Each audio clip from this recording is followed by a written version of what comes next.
Good morning बच्चों। अभी आप लोगों के समक्ष ये कक्षा 3 के बच्चे थे। किस क्लास के बच्चे थे? और कुछ ना कुछ बोलने का प्रयास किया इन बच्चों ने, जबकि इन्हें हमने कुछ नहीं बताया, कोई भी फजेफन नहीं दिया, फिर भी बच्चे अपने आप कुछ तैयार करके आए हैं। बोलने की प्रवृत्ति को यहाँ पर जो हिचकिचाहट, बिना हिचकिचाहट के बच्चे अपनी बात रखे हैं, किसी थोड़े से हैं। और आप लोगों की कुछ दिन पहले द्विवेदी सर ने आप लोगों से दुआ मांगी थी कि बड़े सर की तबीयत जल्द से जल्द ठीक हो जाए, और आप लोगों की दुआएं बहुत ही काम आई है, कारगर हुई हैं। कुछ ही दिनों में आप लोगों के समक्ष बड़े फर्जी आप लोगों के समक्ष प्रस्तुत होंगे, और उनकी तबीयत अब बहुत ही अच्छी हो रही है, दिन ब दिन सुधार हो रहा है। बच्चे अक्सर पूछा करते हैं हमसे कि बड़े फर की तबीयत कैसी है, लेकिन अब बहुत बढ़िया तबीयत है, स्वस्थ हो रहे हैं, और संभवतः आज या कल में डिस्चार्ज कर दिया जाएगा, और यहाँ पर आप लोगों के समक्ष अगले सप्ताह में जरूर आ जाएंगे। और देखिए, मनुष्य का सबसे बड़ा दुश्मन जानते कौन है? आलस्य। सबसे बड़ा दुश्मन आलस्य होता है। ठंडी का मौसम चल रहा है, अधिकतर आप लोग लेट हो जाते हैं। हमने देखा है कि घंटी लग जाती है दूसरी, और उसके बाद भी अब भी बच्चे आ रहे हैं। देखिए, अभी बच्चे आते रहते हैं। कारण है इनका सिर्फ एक ही, आलस्य।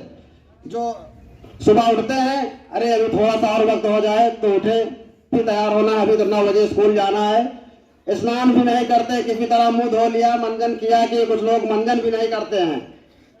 तो ऐसी गलती ना करें, कम से कम मंजन तो करके आए। और इसमें से कम आधे बच्चे भी आज की डेट में स्नान करके नहीं आए हैं। कोई बताएगा नहीं, लेकिन हमको मालूम है कि इसमें से 50% बच्चे स्नान करके नहीं आए हैं। ऐसा ना करें। अगर ऐसा करते हैं तो आप लोगों को विद्या अर्जित करने में तकलीफें होंगी। ठीक से जो पढ़ाया लिखाया जाता हो यहाँ पर तैयार नहीं हो पाएगा, आप लोग परेशान हो जाते हैं। विद्या अर्जन करने के लिए कम से कम विद्यार्थी के गुण आप लोगों के अंदर होने चाहिए। विद्या, एक दोहा में कहा गया संस्कृत में, काच चेष्टा वको ध्यानम स्वर्ण निंद्रा तथा च अल्पाहारी गृह त्यागी विद्यार्थी पंचलक्षणम। इसका अर्थात विद्या को अर्जन करने के लिए विद्यार्थी के लिए जो गुण होने चाहिए, वो पहला है काच चेष्टा। कौवे की तरह चेष्टा करनी चाहिए। जिस प्रकार से कौवा अपना प्यास बुझाने के लिए, एक कहानी सुना होगा आप लोगों ने, घड़े में कुछ थोड़ा सा पानी था, कौवा बार बार प्रयास करते हुए कंकड़ उसमें डालता गया और बाद में उसकी प्यास बुझ जाती है। तो ऐसी चेष्टा करनी चाहिए जिस प्रकार से कौवा चेष्टा करता है अपनी प्यास बुझाने के लिए। दूसरा है वको ध्यानम। वक जानते हो तुम लोग? बगुला।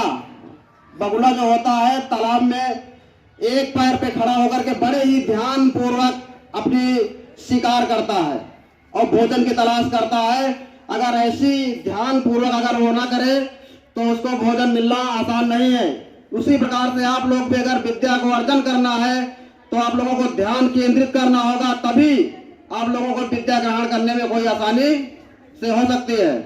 तीसरा है काक चेष्टम बको ध्यानम श्वान निंद्रा। तीसरा है श्वान निंद्रा, अर्थात जिस प्रकार से कुत्ता की निंद्रा करता है, थोड़ी ही आहट पर जाग जाता है, उसी प्रकार से आप लोगों को भी उसी प्रकार से निंद्रा करनी चाहिए।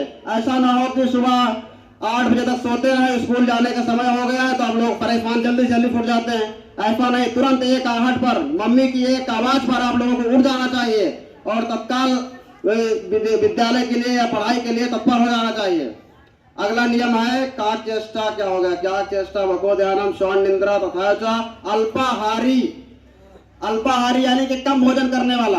कम भोजन करना चाहिए। इसका मतलब यह नहीं है कम भोजन करोगे तो तुम कमजोर हो जाओगे।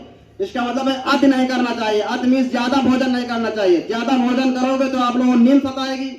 नींद सताएगी तो आप जल्दी से सो जाओगे। जैसे ही खाना खाया, ज्यादा खा लिया भाई, तुरंत आराम करने गए, आराम करते करते सो जाते हो, तो पढ़ाई कब करोगे? तो और तीसरा लास्ट है गृह त्यागम। घर को छोड़ने वाला होना चाहिए। इसका मतलब ये होता है कि अभी आप लोग 8 पढ़ेंगे, 10 पढ़ेंगे, 12वीं पढ़ेंगे, इसके बाद कई बच्चे लखनऊ में तैयारी करने के लिए जाते हैं, कोई इलाहाबाद तैयारी करने के लिए जाते हैं। घर को छोड़ने वाला भी होना चाहिए। कोई हॉस्टल में रह करके तैयारी करता है, किसी कंपटीशन की तैयारी करता है, वहां पर आप लोगों को रहकर खाना बनाना होगा, पढ़ना होगा, सारे कार्य करने होंगे।